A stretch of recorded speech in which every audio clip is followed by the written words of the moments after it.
I'm Ronaldin Regua, 25 years old, widow. I have one child, undergraduate of Bachelor of Science in Tourism. Good day to you, Miss Ronaldin. How are you today? I'm fine, ma'am. What do you think are the right attitude and characteristics of a good domestic helper? Right attitude of being domestic helper are honest, hardworking, and loyalty, ma'am. Can you tell me the proper way in taking care of the children?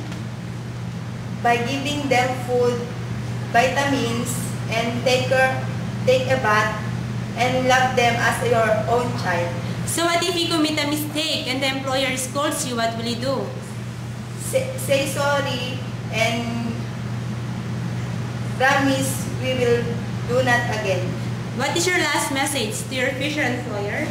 Sir, madam, please hire me because I need this job to help my parents, and I promise finish my 2 years contract. Thank you to you, Miss Ronaldin, and good luck. Thank you, sir, madam.